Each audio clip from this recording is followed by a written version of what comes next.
Joining us now is John Gizzi, White House correspondent for NewsMax. John, welcome back to the program. Thanks for having me, Lauren. It's always a pleasure. President Trump is sick and tired of all of the leaks. This is the first criminal charge that we're seeing. Is this just the beginning?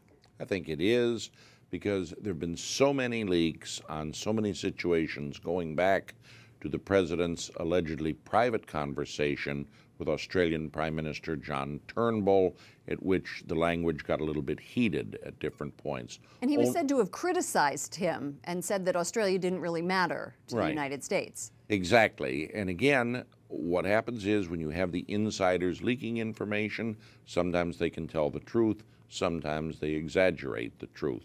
Tell me, later at the White House, the president is meeting with Paul Ryan, House Majority Leader Kevin McCarthy, Rep. Steve Scalise. He is talking to Senate Majority Leader Mitch McConnell, Senator John Cornyn. Then he's having dinner with a whole bunch of others who are going to be talking with him. In covering the Obama administration, which both of us did, President Obama did not go to Capitol Hill.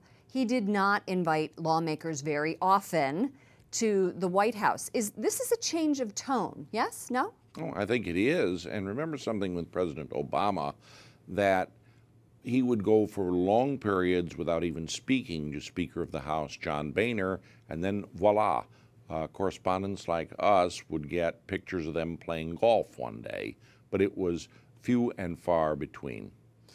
Let's talk about health care. We also heard just earlier that President Trump was talking about repealing and replacing Obamacare. Anthem, which is one of the largest sellers of Obamacare's and the individual health insurance, is saying they are exiting most of the Ohio market. And by 2018, that's going to leave 10,500 people uninsured. You have all of the insurance companies moving out, yet we can't seem to coalesce. The Republicans cannot come together with the Democrats to do something about this health care bill. What do you think is going to happen?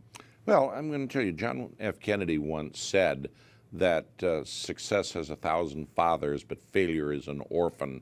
No one wants to take the blame for the legislation that is now crumbling before our very eyes. The Affordable Care Act, Obamacare, is going to be on its deathbed by 2018. It's on life support in 17.